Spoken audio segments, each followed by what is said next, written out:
संघ की न्यायपालिका। न्यायालय विधि के शासन को सुनिश्चित करने की दृष्टि से केंद्रीय भूमिका निभाते हैं। साथ ही संविधान के संरक्षक के रूप में सर्वोच्च न्यायालय ही संविधान का अंतिम व्याख्याकर्ता भी होता है। यही नहीं, मूल अधिकारों के रक्षक के रूप में भी न्यायपालिका की भूमिका महत्वपूर्ण होती है।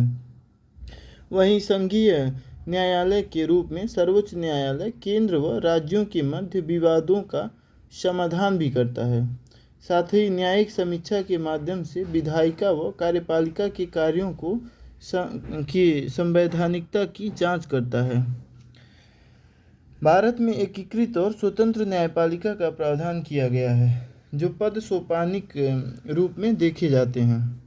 सर्वोच्च न्यायालय गठन। आर्टिकल 124 के तहत सर्वोच्च न्यायालय मुख्य न्यायाधीश और संसद के विधि द्वारा निर्धारित अन्य न्यायाधीशों से मिलकर गठित होता है। हाल ही में सर्वोच्च न्यायालय न्यायाधीशों की संविधान संशोधन अधिनियम 2020 के तहत सर्वोच्च न्यायालय के अन्य न्यायाधीशों की न्यूनतम संख्या के अतिरिक्त 30 से बढ़ाकर 33 कर दी गई है। न्यायाधीशों की योग्यता।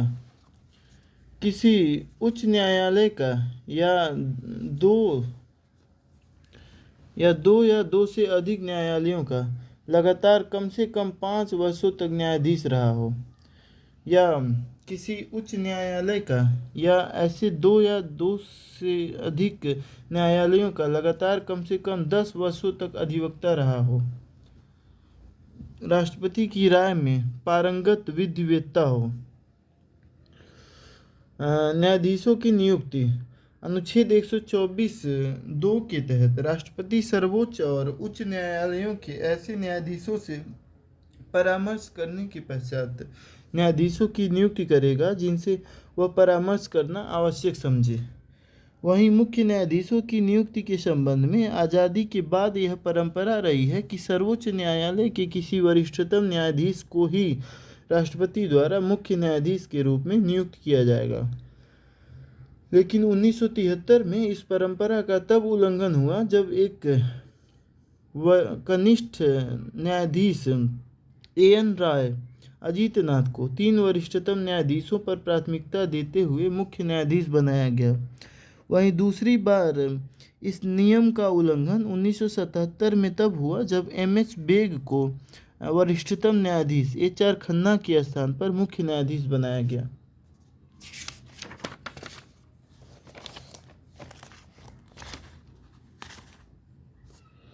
वहीं अन्य न्यायाधीशों के संबंध में इस आधार पर विवाद उत्पन्न हुआ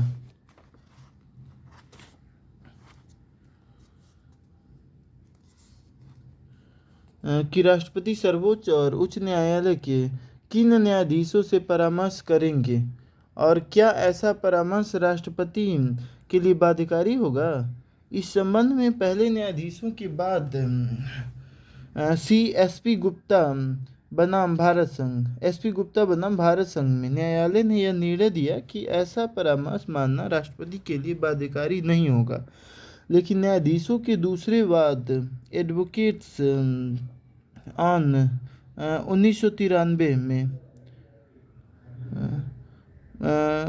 बनाम भारत संघ में यह निर्णय दिया गया कि राष्ट्रपति किसी न्यायाधीश की नियुक्ति मुख्य न्यायाधीश और सर्वोच्च न्यायालय के 2 वरिष्ठतम न्यायाधीशों से निर्मित कोलेजियम के परामर्श पर ही करेगा और ऐसा परामर्श मानना राष्ट्रपति के लिए बाध्यकारी होगा। वहीं 1998 में तीसरे न्यायाधीशों के बाद में कोलेजियम की धारणा में 2 न्यायाधीशों के स्थान पर 4 वरिष्ठतम न्यायाधीशों का प्रावधान किया गया। लेकिन कोलेजियम व्यवस्था में भाई भतीजावाद और गैर पारदर्शिता के कारण परिवर्तन की आवश्यकता महसूस हुई। इसी क्रम में वर्ष 2014 में संसद द्वारा 99वें संविधान संशोधन के तहत कोलेजियम के स्थान पर राष्ट्रीय न्यायिक नियुक्ति आयोग का गठन किया गया। इसमें सदस्य थे भारत के मुख्य न्यायाधीश पदेन अध्यक्ष। सर्वोच्च न्यायालय के दो अन्य वरिष्ठतम न्यायाधीश, संघ के विधि और न्याय मंत्री, दो विख्यात व्यक्ति जिनका चयन पीएम, भारत के मुख्य न्यायाधीश और लोकसभा में विपक्ष के नेता द्वारा किया जाएगा। इस आयोग के दो कर्तव्य बताए गए हैं: सर्वोच्च और उच्च न्यायालयों के न्यायाधीशों के लिए सिफारिश करना, उच्च न्यायालयों के मुख्य न्यायाधीश एवं अन्य न्यायाधीशों का एक उच्च न्यायालय से किसी अन्य उच्च न्यायालयों में स्थानांतरण करने की सिफारिश करना। लेकिन चौथे न्यायाधीशों के बाद एनजेएसी केस में सर्वोच्च न्यायालय में शक्ति पृथक्करण की धारणा के उल्लंघन के कारण एनजेएसी को असंवैधानिक घोषित कर दिया गया और पुनः कोलेजियम व्यवस्था को बहाल कर दिया गया। इस वाद में न्यायालय में न्यायिक स्वतंत्रता को संविधान का आधारभूत ढांचा घोषित किया। न्यायाधीशों की पदावधि: सर्वोच्च न्यायाधीश तब तक पद धारण करेगा जब तक 65 वर्ष की आयु प्राप्त नहीं कर लेगा।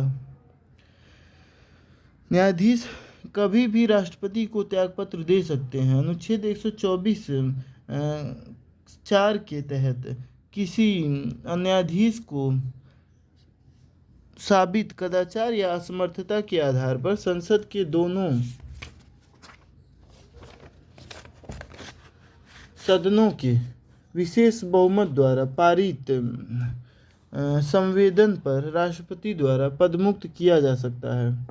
पदमुक्ति की प्रक्रिया: न्यायाधीशों की पदमुक्ति की प्रक्रिया का उल्लेख संविधान में नहीं किया गया है, बल्कि आर्टिकल 124(5) के तहत न्यायाधीश के कदाचार या असमर्थता के अन्वेषण और साबित करने की प्रक्रिया का संसद विधि द्वारा विनियमन कर सकेगी। इस संबंध में संसद द्वारा न्यायाधीश जांच अधिनियम 1968 निर्मित किया गया, जिसके तहत न्यायाधीशों की पदमुक्ति की प्रक्रिया किसी सदन में प्रारंभ की जा सकती है। लोकसभा में प्रारंभ करने के लिए 100 सदस्यों का संकल्प और राज्यसभा में प्रारंभ करने के लिए 50 सदस्यों का संकल्प आवश्यक है। ऐसे संकल्प को स्पीकर या सभापति द्वारा अनुमति दी जा सकती है और इनके द्वारा अनुमति देने से मना भी किया जा सकता है। जिस सदन में ऐसा संकल्प किया जाता है वहाँ एक जांच समिति का गठन किया जाता है जो 3 सदस्यीय होता है। सर्वोच्च न्यायालय के मुख्य न्यायाधीश या कोई अन्य वरिष्ठतम न्यायाधीश। किसी उच्च न्यायालय के मुख्य न्यायाधीश राष्ट्रपति की राय में पारंगत कोई विधिवेत्ता।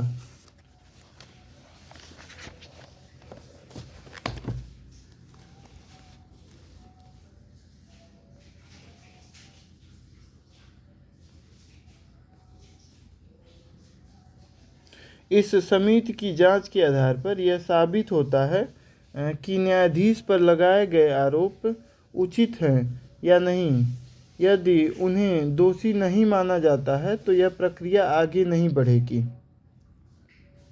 यदि समिति इन्हें दोषी मानती है तो सदन में प्रस्ताव को जारी रखा जाता है, जहां न्यायाधीश या उनके प्रतिनिधि को अपना पक्ष रखने का अधिकार होता है। यदि पहला सदन विशेष बहुमत द्वारा इस संकल्प को पारित कर दे तो उसे दूसरे सदन में भेजा जाएगा और यदि दूसरा सदन भी इसे पारित कर दे तो यह महाभियोग दोनों सदनों द्वारा पारित माना जाएगा।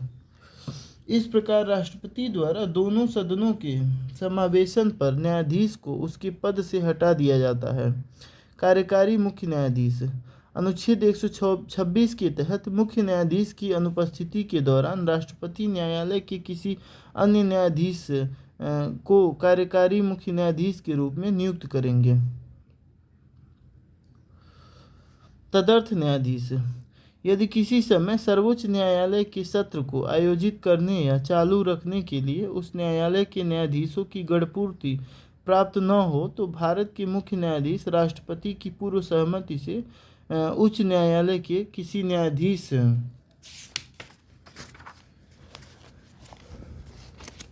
किसी न्यायाधीश को तदर्थ न्यायाधीश के रूप में उपस्थित रहने का अनुरोध कर सकते हैं।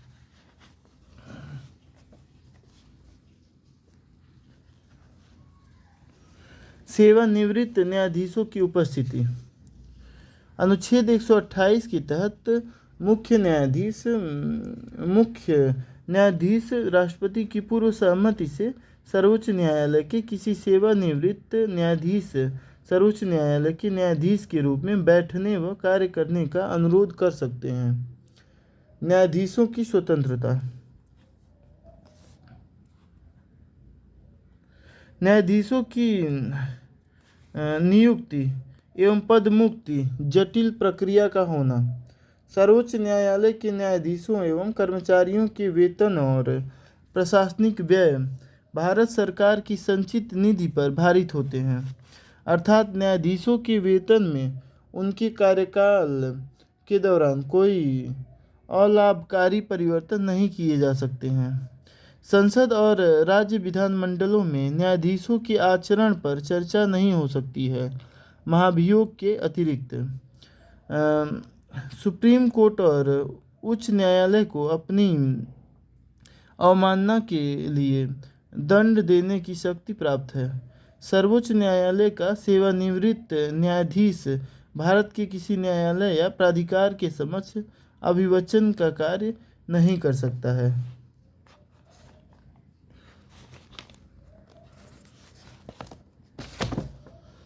सर्वोच्च न्यायालय का स्थान।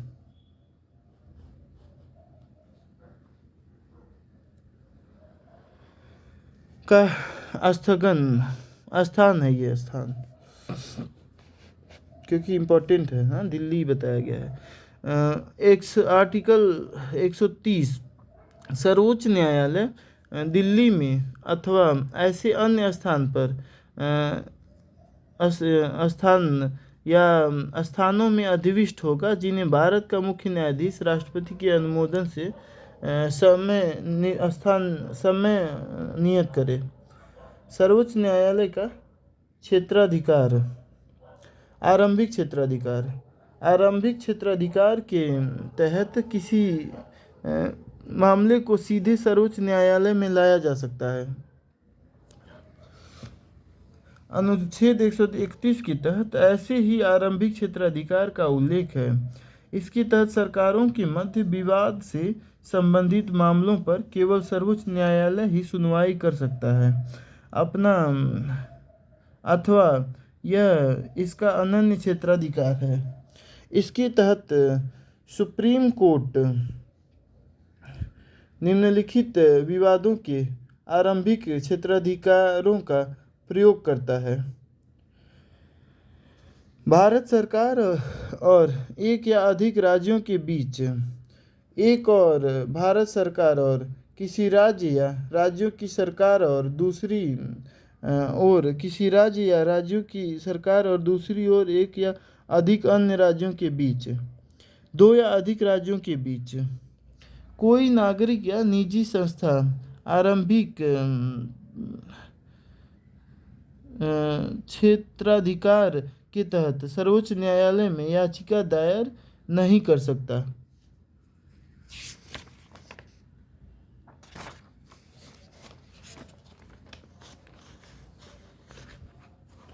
अपवाद। यदि ऐसा किसी संधि, करार, प्रसंविदा, वचनबद्ध, सनद या ऐसी अन्य रूप में उत्पन्न हुआ हो जो इस संविधान के प्रारंभ से पहले की गई थी। अनुच्छेद 262 के तहत अंतर्राज्यीय जल विवाद से संबंधित मामले, वित्त आयोग को विनिर्दिष्ट मामले, रीट क्षेत्राधिकार। इसके तहत मूल अधिकारों के उल्लंघन से संबंधित मामलों पर सीधे सर्वोच्च न्यायालय जा सकते हैं, अर्थात यह भी आरंभिक क्षेत्राधिकार है, लेकिन यह सर्वोच्च न्यायालय की अनन्य शक्ति नहीं है, क्योंकि उच्च न्यायालय को भी मूल अधिकारों के प्रवर्तन के लिए रीट जारी करने की शक्ति प्राप्त है। अपीलीय क्षेत्राधिकार। सर्वोच्च न्यायालय देश का सर्वोच्च अपीली न्यायालय है, जहां निम्नलिखित मामलों में अपील होता है। संवैधानिक मामलों में किसी भी उच्च न्यायालय के निर्णय, डिक्री, अंतिम आदेश से सर्वोच्च न्यायालय में निम्नलिखित 2 शर्तें पूरी होने पर अपील की जा सकती है।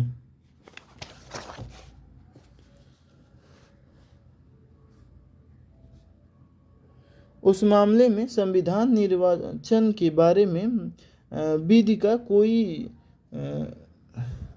सारवान प्रश्न निहित है। सुप्रीम कोर्ट ने आर्टिकल 134A के तहत प्रमाण पत्र दिया है। दीवानी मामलों में अपील। अनुच्छेद 133 के तहत उच्च न्यायालय द्वारा दीवानी कार्रवाई में दिए गए किसी निर्णय, डिक्री या अंतिम आदेश के विरुद्ध सर्वोच्च न्यायालय ने 2 शर्तें पूरी होने पर अपील की जा सकती है। उस मामले में विधि के व्यापक महत्व का कोई सारवान प्रश्न नहीं है। हाई कोर्ट की राय उस प्रश्न का सुप्रीम कोर्ट द्वारा विनिश्चयन आवश्यक है और इस संबंध में उच्च न्यायालय ने अनुच्छेद 134 के तहत प्रमाण पत्र भी दिया है। आपराधिक मामलों में अपील। अनुच्छेद 134 उच्च न्यायालय द्वारा आपराधिक मामलों में दिए गए किसी निर्णय के विरुद्ध उच्चतम न्यायालय में अपील की जा सकती है। यदि उच्च न्यायालय ने अनुच्छेद 134A के तहत यह प्रमाणित किया हो कि यह मामला सर्वोच्च न्यायालय में अपील किए जाने योग्य है। हालांकि निम्नलिखित मामलों में उच्च न्यायालय के ऐसे प्रमाण पत्र की जरूरत नहीं होगी। यदि उच्च न्यायालय ने अधीनस्थ न्यायालय ने दोष मुक्ति के निर्णय को उत्तर दिया है और अभियुक्त मृत्युदंडादेश दे दिया हो।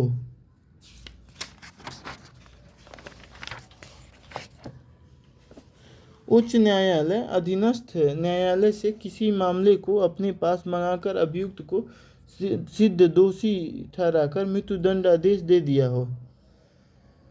अनुच्छेद 134(2) के तहत संसद को यह अधिकार है कि वह सर्वोच्च न्यायालय की आपराधिक मामलों में सुनवाई करने की अधिकारिता का विस्तार कर सके। 1970 में संसद ने ऐसी विधि बनाकर ऐसी अधिकारिता में वृद्धि भी की, जिसके तहत निम्नलिखित दो मामले भी उच्च न्यायालय के प्रमाण पत्र के बिना सर्वोच्च न्यायालय में अपील किया जा सकता है। यदि उच्च न्यायालय ने अधीनस्थ न्यायालय के किसी अभियुक्त की दोष मुक्ति को उलटकर उसे आजीवन कारावास या कम से कम 10 वर्ष की अवधि का कारावास दे दिया हो। यदि उच्च न्यायालय ने अधीनस्थ न्यायालय से कोई मामला मंगाकर अभियुक्त को दोष सिद्ध ठहराते हुए आजीवन कारावास या कम से कम 10 वर्ष की अवधि का कारावास दे दिया हो। विशेष इजाज़त अपील। अनुच्छेद 136 के तहत सर्वोच्च न्यायालय अपने विवेकानुसार भारत के राज्य क्षेत्र में किसी न्यायालय या अधिकरण द्वारा किसी वाद या मामले में पारित किए गए या दिए गए किसी निर्णय, डिक्री, अवधारणा, दंडादेश या आदेश की अपील के लिए विशेष इजाज़त दे सकेगा। इसके तहत सर्वोच्च न्यायालय दीवानी और आपराधिक दोनों मामलों में अपील की विशेष इजाज़त दे सकता है। सर्वोच्च न्यायालय ऐसी इजाज़त तभी देता है जब उसमें विधि का कोई व्यापक महत्व का प्रश्न निहित हो और ऐसी परिस्थितियां विद्यमान हो जहां घोर अन्याय हुआ हो। लेकिन सशस्त्र बलों से संबंधित किसी न्यायालय या अधिकरण के निर्णय के विरुद्ध अपील की विशेष इजाज़त सर्वोच्च न्यायालय नहीं दे सकता है। अपने निर्णयों की समीक्षा पुनर्वलोकन की शक्ति 137 अनुच्छेद 137 के तहत संसद के द्वारा बनाई गई किसी विधि या अनुच्छेद 145 के अधीन बनाए गए नियमों के उपबंधों के अधीन रहते हुए सर्वोच्च न्यायालय को अपने द्वारा सुनाए गए निर्णय या दिए गए आदेश का पुनर्वलोकन करने की शक्ति होगी। उपचारात्मक याचिका, इसका उल्लेख संविधान में नहीं है, बल्कि सर्वोच्च न्यायालय द्वारा रूपा अशोक हुरी बनाम अशोक धूरीवाद 2002 में दिया गया है। इसके तहत सर्वोच्च न्यायालय से रिव्यू पिटीशन का प्रयोग करने बाद या अस्वीकार करने के बाद भी अपने निर्णय की पुनः समीक्षा की मांग की जाती है। यह सुप्रीम कोर्ट से न्याय प्राप्त करने का अंतिम विकल्प होता है।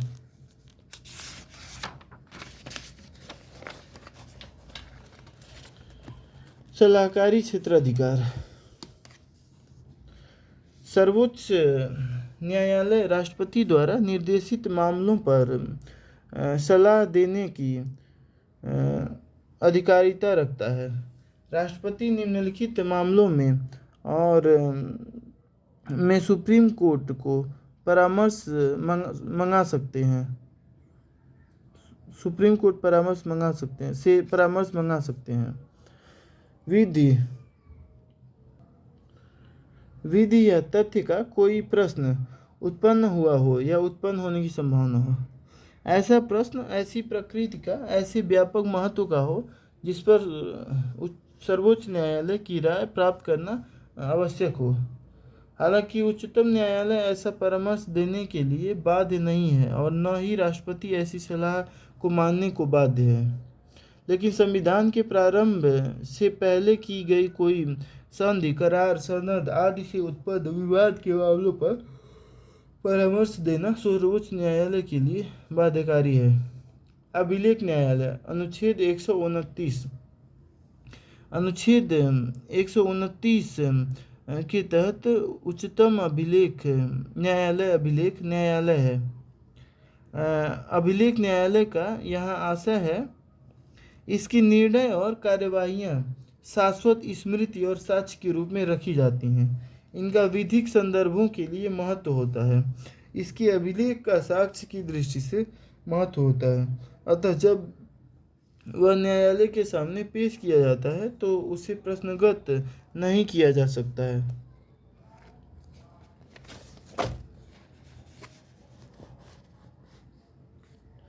अभिलेख न्यायालय को अपनी अवमानना के लिए दंड देने की शक्ति होती है।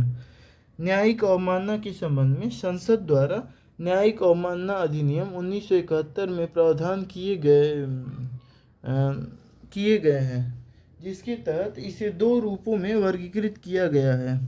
दीवानी अवमानना, जब कोई व्यक्ति जानबूझकर न्यायालय के किसी निर्णय, डिक्री या आदेश की अवज्ञा करता है या उच्चतम न्यायालय में दिए गए किसी वचन को भंग करता है या उसका सम्मान नहीं करता है तो उसे दीवानी अवमानना कहते हैं।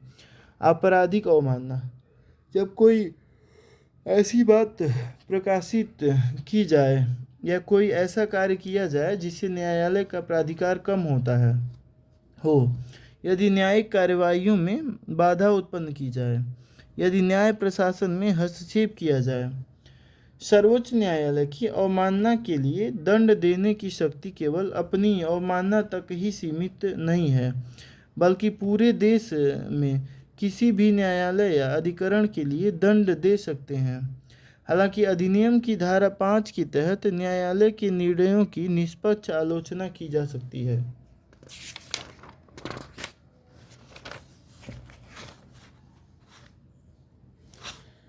साथ ही 2006 में किए गए संशोधन के बाद सत्य को अपनी रक्षा का आधार बनाया जा सकता है।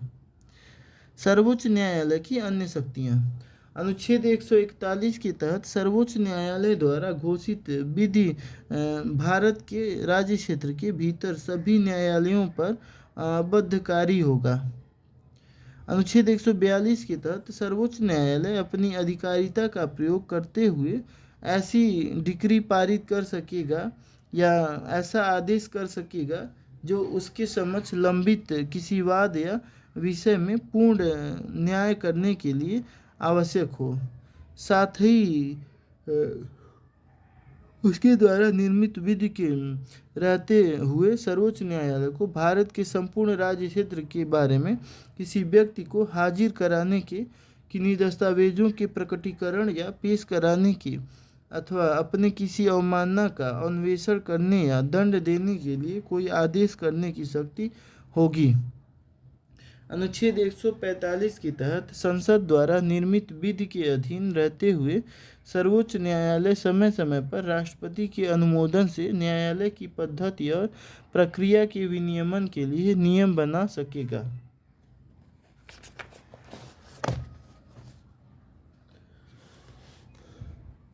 अनुच्छेद 145(3) के तहत जिस मामले में संविधान के निर्वाचन के संबंध में विधि का कोई सारवान प्रश्न निहित हो तो उसकी सुनवाई करने के लिए न्यायाधीशों की न्यूनतम संख्या 5 होगी। अनुच्छेद 145(4) के तहत सर्वोच्च न्यायालय प्रत्येक निर्णय खुले न्यायालय में ही सुनाएगा। अनुच्छेद 146 के तहत सर्वोच्च न्यायालय के अधिकारियों और सेवकों की नियुक्ति भारत का मुख्य न्यायाधीश करेगा या ऐसा अन्य न्यायाधीश या अधिकारी करेगा जिसे वह निर्दिष्ट करें। सर्वोच्च न्यायालय के पास दीवानी और आपराधिक मामलों को किसी राज्य के उच्च न्यायालय से किसी दूसरे राज्य के उच्च न्यायालय में स्थानांतरण के लिए आदेश देने की शक्ति होती है। यह ऐसे मामलों को अधीनस्थ न्यायालय से उच्च न्यायालय में स्थानांतरण की शक्ति भी रखता है। यदि सर्वोच्च न्यायालय को यह लगता है कि उसके सामने सम्मुख एक या अधिक उच्च न्यायालय में लंबित किसी मामले में विधि का साखान है प्रश्न निहित है तो वह उच्च न्यायालय या न्यायालयों से ऐसे मामलों को वापस लेकर स्वयं उन मामलों का निस्तारण कर सकता है।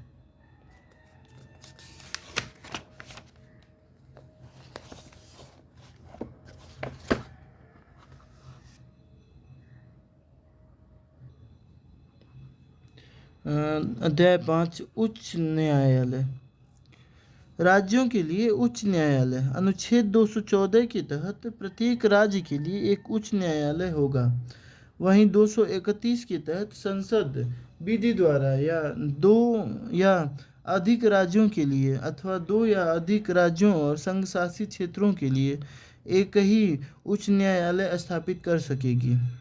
कुछ साझे उच्च न्यायालय के भी उदाहरण निम्न हैं: चंडीगढ़ उच्च न्यायालय, पंजाब हरियाणा, बॉम्बे उच्च न्यायालय, महाराष्ट्र, गोवा, दमन दीव, दादर नगर हवेली, तिरुवनंतपुरम उच्च न्यायालय, केरल लक्षद्वीप, कोलकाता उच्च न्यायालय, पश्चिम बंगाल अंडमान निकोबार और गुवाहाटी उच्च न्यायालय, असम अरुणाचल प्रदेश, चेन्नई उच्च न्यायालय, तमिलनाडु पुदुचेरी, श्रीनगर उच्च न्यायालय, जम्मू कश्मीर, लद्दाख।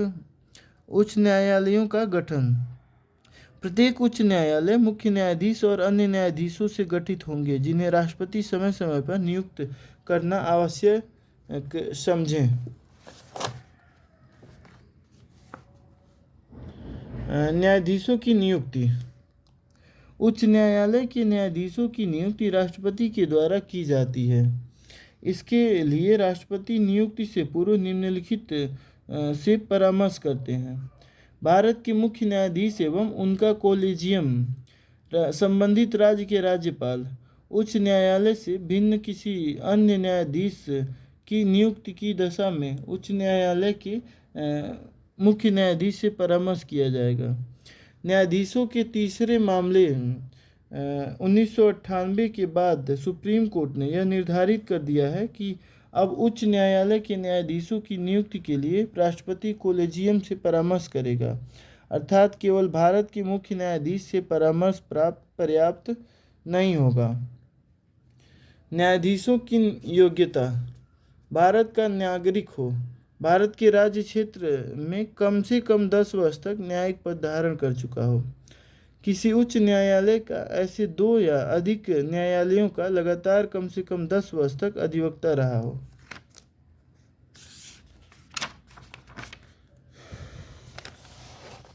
न्यायाधीशों के स्थानांतरण। अनुच्छेद 222 के तहत राष्ट्रपति द्वारा एक उच्च न्यायालय के न्यायाधीश को दूसरे उच्च न्यायालय को स्थानांतरित किया जा सकता है। न्यायाधीशों के तीसरे मामले 1998 के बाद यह निर्धारित किया गया है कि राष्ट्रपति ऐसा करने से पूर्व निम्नलिखित से परामर्श करेंगे: सर्वोच्च न्यायालय के मुख्य न्यायाधीश एवं उनके कोलेजियम से, उस उच्च न्यायालय के मुख्य न्यायाधीश से जहां स्थानांतरित किया जाना है, उस उच्च न्यायालय के मुख्य न्यायाधीश से जहां स्थानांतरित किया जाना है। न्यायाधीशों की पदावधि। कोई भी न्यायाधीश 62 वर्ष की आयु प्राप्त करने तक पद धारण कर सकता है। न्यायाधीश राष्ट्रपति को अपना त्यागपत्र सौंप सकता है। उच्च न्यायालय के किसी न्यायाधीश का पद राष्ट्रपति द्वारा उसे सर्वोच्च न्यायालय का न्यायाधीश नियुक्त किए जाने पर राष्ट्रपति द्वारा उसे भारत के राज्य क्षेत्र में किसी उच्च न्यायालय को स्थानांतरित किए जाने पर रिक्त हो जाएगा। किसी न्यायाधीश को ठीक उसी प्रकार पदमुक्त किया जा सकता है जैसे अनुच्छेद 124 के तहत सुप्रीम कोर्ट के न्यायाधीशों को नियुक्त किया जाता है, अर्थात संसद के दोनों सदनों के प्रतिवेदन पर राष्ट्रपति द्वारा। न्यायाधीशों की स्वतंत्रता।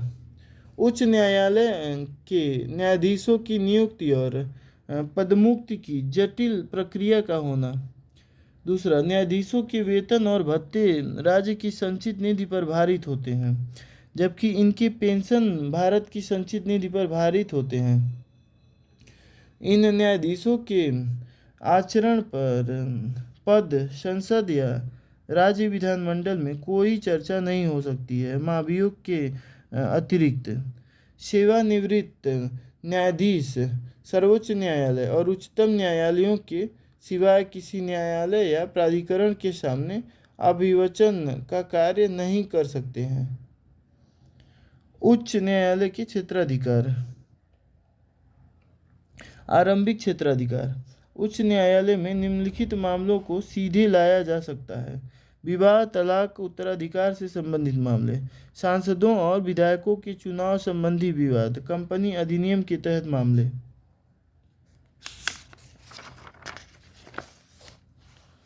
मूल अधिकारों के प्रवर्तन से संबंधित मामले। अपीलीय क्षेत्राधिकार।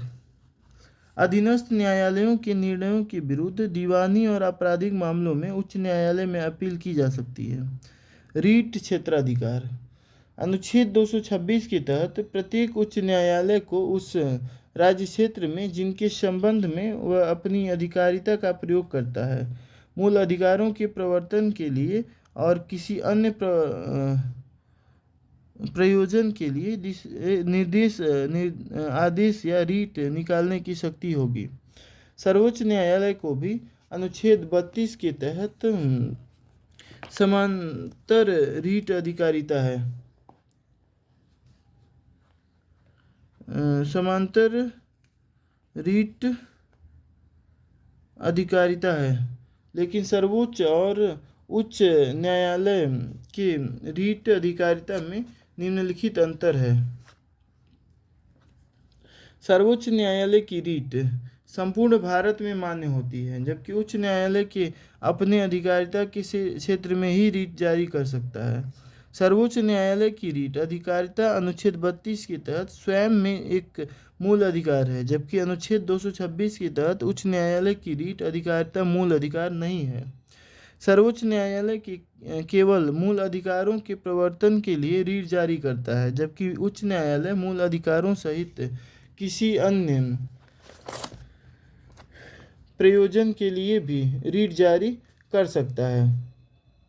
इस दृष्टि से उच्च न्यायालय की शक्ति का विस्तार अधिक है। अधीक्षण की शक्ति। अनुच्छेद 227 के तहत प्रत्येक उच्च न्यायालय को उन राज्य क्षेत्रों में जिनमें वह अपनी अधिकारिता का प्रयोग करता है, वहाँ सभी न्यायालयों और अधिकरणों का अधीक्षण करने की शक्ति उसे होगी। इसके तहत उच्च न्यायालय ऐसे न्यायालयों से विवरण मांग सकेगा। ऐसे न्यायालयों की पद्धति और कार्रवाइयों के विनियमन के लिए साधारण नियम और प्रारूप बना सकेगा। हालांकि उच्च न्यायालय हालांकि उच्च न्यायालय को शासन सशस्त्र बलों से संबंधित किसी न्यायालय या अधिकरण का अधीक्षण करने की शक्ति नहीं होगी। सर्वोच्च न्यायालय को उच्च न्यायालय की भांति अधीक्षण की शक्ति प्राप्त नहीं है। उच्च न्यायालय सर्वोच्च न्यायालय के अधीनस्थ नहीं होते हैं, बल्कि दोनों या विलग न्यायालय हैं। अनुच्छेद 228 के तहत किसी अधीनस्थ न्यायालय में लंबित किसी मामले में यदि संविधान के निर्वाचन के बारे में विधि का कोई साखान प्रश्न नहीं है,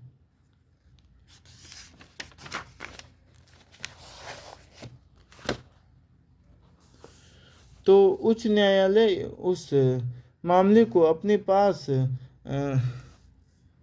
मंगा लेगा और या तो मामले को स्वयं निपटा सकेगा या विधि के प्रश्नों का निर्धारण कर उस न्यायालय को आगे की कार्रवाई का निर्देश देगा।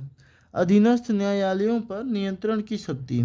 अनुच्छेद 205 के तहत जिला न्यायालयों और उनके अधीनस्थ न्यायालयों का निर्णय उच्च न्यायालय में निहित होगा।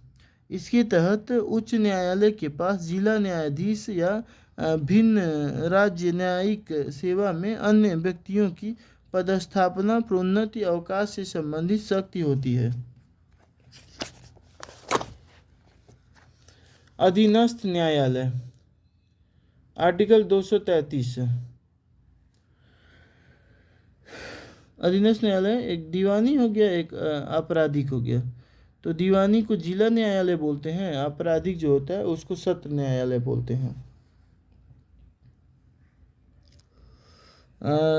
जिला न्यायाधीश के अंतर्गत दोनों आता है।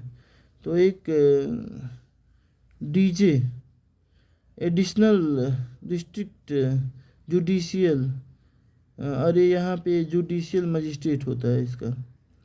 तो इसका जो अधिकारी होता है वो मुंसिफ बोलते हैं इसको, और इसको जुडिशियल मजिस्ट्रेट बोलते हैं। अधीनस्थ न्यायालयों में दीवानी और आपराधिक मामलों की सुनवाई होती है। दीवानी मामलों की सुनवाई जिला न्यायालय में और आपराधिक मामलों की सुनवाई सत्र न्यायालय में होती है। जिला न्यायाधीश की नियुक्ति।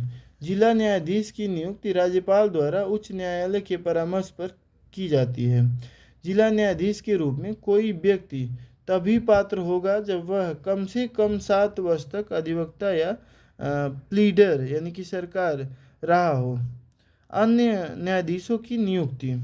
जिला न्यायाधीशों से भिन्न अन्य न्यायाधीशों की नियुक्ति राज्यपाल द्वारा राज्य लोक सेवा आयोग के परामर्श तथा राज्य न्यायालय के परामर्श से की जाती है।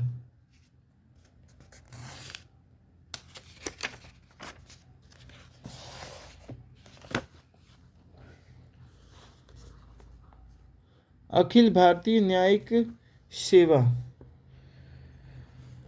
AIIS।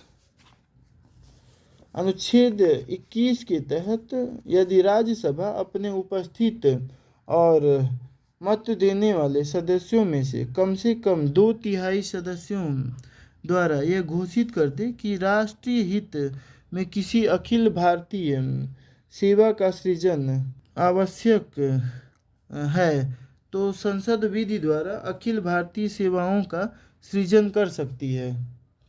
42वें संविधान संशोधन के माध्यम से इस अनुच्छेद में अखिल भारतीय न्यायिक सेवा का भी प्रावधान किया गया था, हालांकि इसे अभी तक गठित नहीं किया जा सका। अनुच्छेद 312(3) के तहत अखिल भारतीय न्यायिक सेवा के अंतर्गत अनुच्छेद 236 में परिभाषित जिला न्यायाधीश के पद से ऊपर कोई दंड नहीं होगा। जनहित याचिका।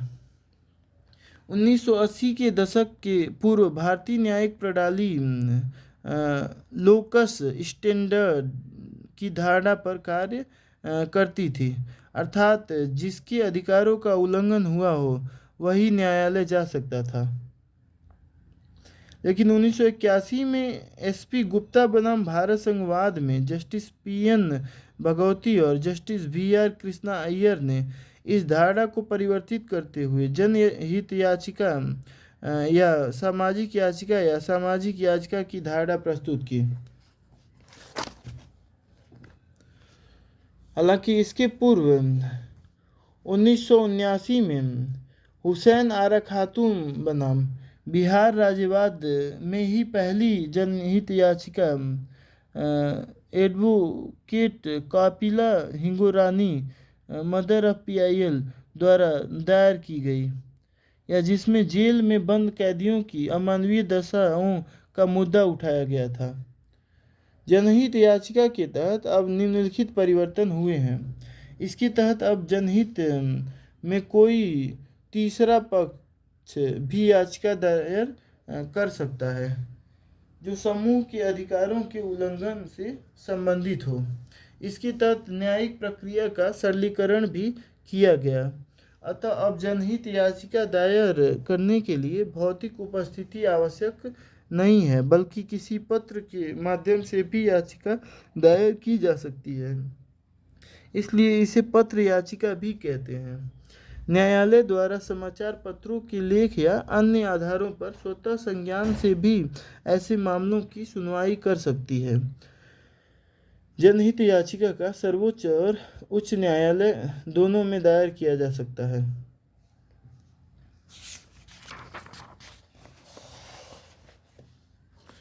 न्यायिक समीक्षा। न्यायिक समीक्षा शब्द का उल्लेख संविधान के किसी भी अनुच्छेद में नहीं किया गया है, लेकिन इसका आधार अनुच्छेद 13, 32 और 236 में देखा जा सकता है। न्यायिक समीक्षा के तहत न्यायपालिका विधायिका और कार्यपालिका के कार्यों की संवैधानिकता की जांच करती है। वैकल्पिक विवाद निस्तारण प्रणाली। इसके तहत सुलह, समझौते और मध्यस्थता के माध्यम से अदालत के बाहर विवाद निस्तारण का प्रयास किया जाता है। भारत में पहली बार जस्टिस पीएन भगवती द्वारा लोक अदालतों को बढ़ावा देकर इस धारणा को लोकप्रिय बनाया गया।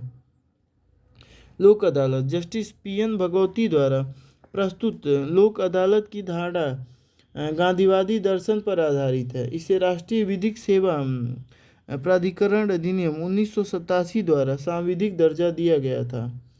लोक अदालतों में दीवानी और आपराधिक दोनों मामलों में सुनवाई हो सकती है।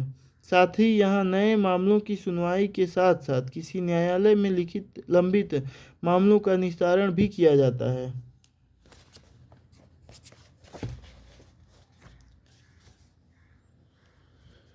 लोक अदालत में 3 सदस्य होते हैं: कोई सेवानिवृत्त न्यायाधीश, सामाजिक कार्यकर्ता, अधिवक्ता।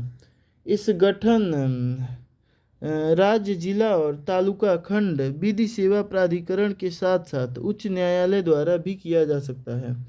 इन अदालतों की प्रक्रिया सरल होती है, जैसे कोर्ट फी नहीं, वकील की आवश्यकता नहीं, सीआरपीसी या साक्ष्य अधिनियम की जरूरत नहीं आदि। लोक अदालतों को दीवानी न्यायालय का दर्जा होता है। इन अदालतों के अवार्ड अंतिम और बाध्यकारी होते हैं, अर्थात इनके अवार्ड के विरुद्ध किसी न्यायालय में अपील नहीं की जा सकती है, क्योंकि इसमें मामले दोनों पक्षों की सहमति से लाए जाते हैं। मध्यस्थता और सुलह अधिनियम 1996। इस अधिनियम के तहत घरेलू व अंतर्राष्ट्रीय मध्यस्थता से संबंधित प्रावधान किए गए हैं। मध्यस्थता के लिए अधिनियम आर्बिट्रेशन सेंटर का प्रावधान करता है। मध्यस्थता और सुलह संशोधन अधिनियम 2019 के तहत इसमें निम्नलिखित संशोधन किए गए हैं। आर्बिट्रेशन काउंसिल ऑफ इंडिया का गठन। यह एक स्वतंत्र निकाय है जिसका कार्य मध्यस्थता, सुलह, समझौते और अन्य वैकल्पिक विवाद निस्तारण प्रणाली को बढ़ावा देना है। इसका कार्य आर्बिट्रियल संस्थाओं की ग्रेडिंग भी करना है। साथ ही यह मध्यस्थता वाले निर्णयों को इलेक्ट्रॉनिक डिपोजिटरी रखेगी। आर्बिट्रेशन काउंसिल ऑफ इंडिया की संरचना। इस परिषद का अध्यक्ष ऐसा व्यक्ति होगा जो सर्वोच्च न्यायालय का न्यायाधीश हो या उच्च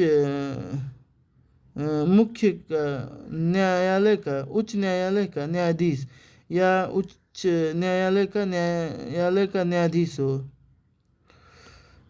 या मध्यस्थता के क्षेत्र में विशेष ज्ञान रखने वाला कोई प्रतिष्ठित व्यक्ति हो। वहीं अन्य सदस्यों में मध्यस्थता के क्षेत्र में कार्य करने वाली किसी प्रतिष्ठित व्यक्ति, शिक्षाविद और सरकार द्वारा नियुक्त व्यक्ति शामिल किए जाएंगे। मध्यस्थों की नियुक्ति। संशोधन अधिनियम के तहत सुप्रीम कोर्ट और हाई कोर्ट द्वारा आर्बिट्रेटर संस्थाओं को नामित कर सकते हैं। आर्बिट्रेटर की नियुक्ति के लिए विभिन्न पक्ष उनसे संपर्क कर सकते हैं। समय सीमा। अधिनियम आर्बिट्रेशन ट्रिब्यूनल से यह अपेक्षा करता है कि सभी कार्यवाहियों 12 महीने के अंदर फैसला ले लें। ग्राम न्यायालय।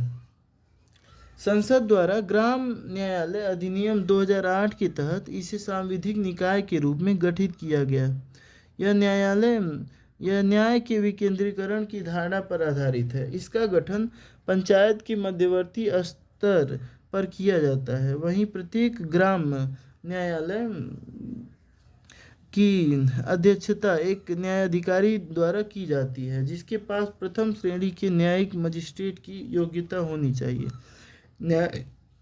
न्यायाधिकारी की नियुक्ति राज्य सरकार द्वारा संबंधित उच्च न्यायालय के साथ परामर्श से की जाती है। ग्राम न्यायालय के पास दीवानी और आपराधिक दोनों अधिकारिता होती हैं। आपराधिक मामलों में यह अधिकतम 2 वर्ष के कारावास के मामलों की सुनवाई कर सकता है। यह एक मोबाइल कोर्ट की भांति कार्य करता है और इसके निर्णयों के विरुद्ध जिला न्यायालय या सत्र न्यायालय में अपील की जा सकती है।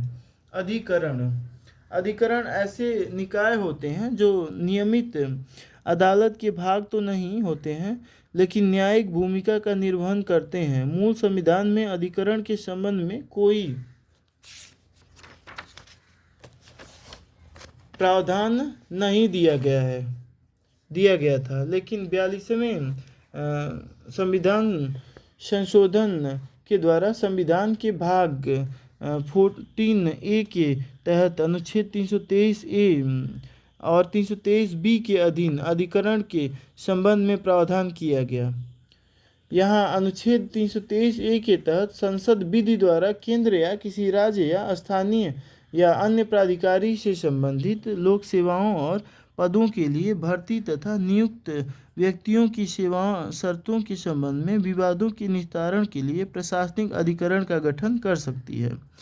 वहीं अनुच्छेद 223B के तहत संसद और राज्य विधानमंडल किसी अन्य उद्देश्य के लिए अधिकरणों का गठन कर सकते हैं, जैसे करारोपण, औद्योगिक विवाद आदि। केंद्रीय प्रशासनिक अधिकरण कैट। संसद द्वारा अनुच्छेद 323A के तहत 1985 में सांविधिक निकाय के रूप में केंद्रीय प्रशासनिक अधिकरण का गठन किया गया। इसके तहत केंद्र सरकार के अधीन कार्यरत कर्मचारी या अखिल भारतीय सेवा के कर्मचारियों की भर्ती, नियुक्ति और सेवा शर्तों से संबंधित विवादों की सुनवाई की जा सकती है। इसकी प्रमुख पीठ दिल्ली में स्थित है, जबकि विभिन्न राज्यों में इसकी अतिरिक्त पीठें हैं। वर्तमान में इसकी ऐसी 17 नियमित पीठ और 4 सर्किट बेंच हैं।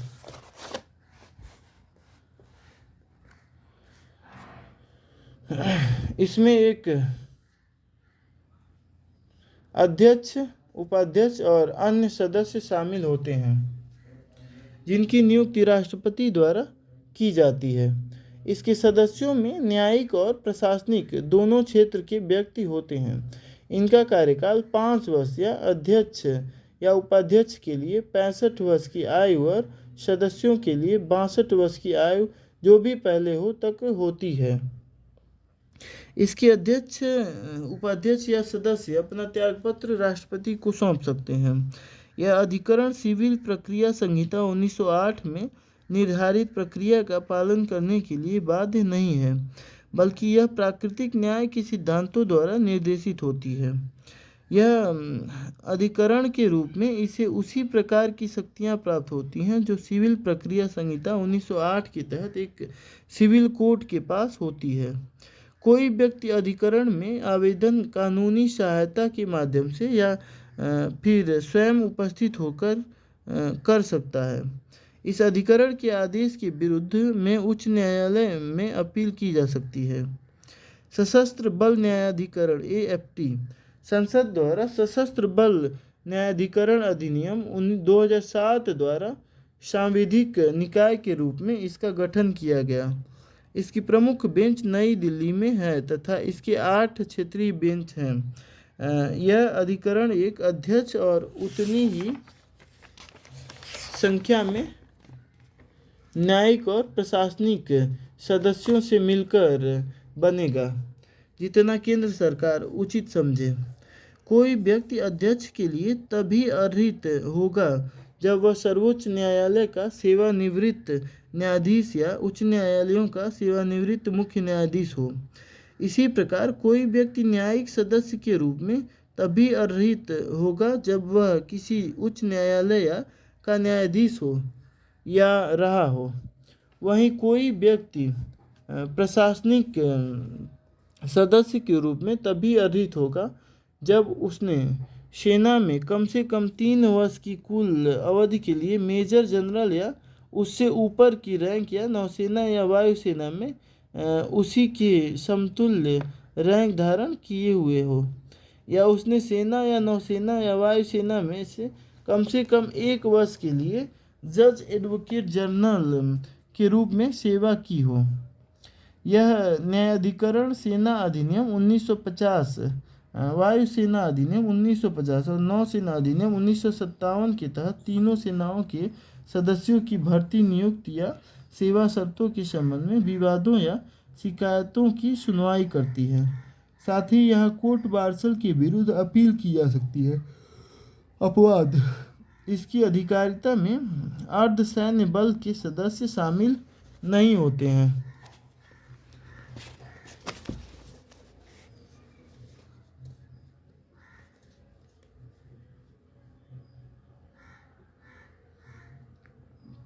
राष्ट्रीय हरित न्यायाधिकरण संसद द्वारा राष्ट्रीय हरित न्यायाधिकरण 2010 के तहत सांविधिक निकाय के रूप में इसका गठन किया गया। इसकी प्रमुख बेंच दिल्ली में है, जबकि 4 क्षेत्रीय बेंच पुणे, भोपाल, चेन्नई और कोलकाता में है। इसमें अध्यक्ष के साथ न्यायिक और प्रशासनिक सदस्य शामिल होते हैं, जिनका कार्यकाल 5 वर्ष का होता है। अध्यक्ष की नियुक्ति भारत के मुख्य न्यायाधीश के परामर्श से केंद्र सरकार द्वारा की जाती है, जो सर्वोच्च न्यायालय के सेवानिवृत्त मुख्य न्यायाधीश होना चाहिए। वहीं न्यायिक सदस्य उच्च न्यायालय के सेवानिवृत्त न्यायाधीश होते हैं, जबकि विशेषज्ञ सदस्य के रूप में ऐसे व्यक्तियों की नियुक्ति होती है जिन्हें पर्यावरण या वन संरक्षण के क्षेत्र में कार्य करने का पिछले 15 वर्षों से अनुभव हो। NGT पर्यावरण से संबंधित निम्नलिखित 7 कानूनों के तहत मामलों की सुनवाई कर सकती है: जल प्रदूषण निवारण और नियंत्रण अधिनियम 1974, जल प्रदूषण निवारण और नियंत्रण शेष अधिनियम 1977, वन संरक्षण अधिनियम 1980, वायु प्रदूषण निवारण और नियंत्रण अधिनियम 1981, पर्यावरण संरक्षण अधिनियम 1986।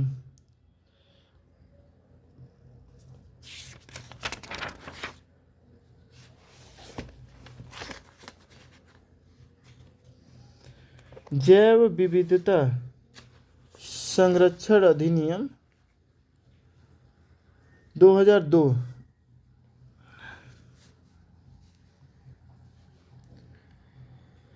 हालांकि वन्य जीव संरक्षण अधिनियम 1972, अनुसूचित जाति और अन्य पारंपरिक निवासी अधिनियम 2006 तथा भारतीय वन अधिनियम 1927 को इसके अधिकार क्षेत्र से बाहर रखा गया है। एनजीटी के लिए यह अनिवार्य है कि उसके पास जो भी मुकदमे आए उसका निस्तारण 6 माह के भीतर हो जाना चाहिए। इसके द्वारा दिए गए निर्णय के विरुद्ध सुप्रीम कोर्ट में 90 दिन के भीतर अपील की जा सकती है। यह प्राकृतिक न्याय के सिद्धांत पर कार्य करती है। अतः सिविल प्रक्रिया संहिता 1908 में उल्लिखित न्यायिक प्रक्रिया का पालन करने के लिए बाध्य नहीं है। न्यायिक सक्रियता और न्यायिक अतिक्रमण। न्यायिक सक्रियता का आशय न्यायपालिका द्वारा अपनी परंपरागत भूमिका के साथ नई और पहलकारी भूमिका का निर्वहन करना है, जो संविधान के संरक्षण और नागरिकों के मूल अधिकारों के रक्षण के लिए महत्वपूर्ण हो। इसके तहत केशवानंद भारतीवाद में दिए गए आधारभूत ढांचे की धारणा, मेनका गांधीवाद में दिए गए विधि की सम्यक प्रक्रिया की धारणा और एसपी गुप्तावाद में दिए गए जनहित याचिका की धारणा को देखा जा सकता है। यह एक सकारात्मक धारणा मानी जाती है और विधायिका व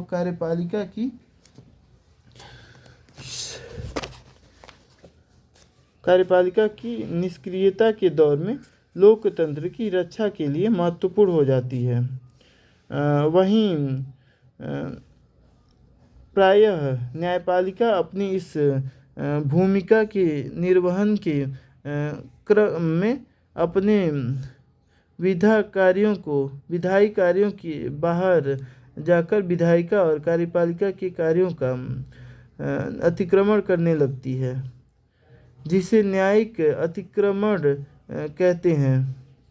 यह एक नकारात्मक और संविधान विरुद्ध धारणा है, जहां न्यायपालिका तीसरे सदन या न्यायिक सरकार की भूमिका में कार्य करने लगती है।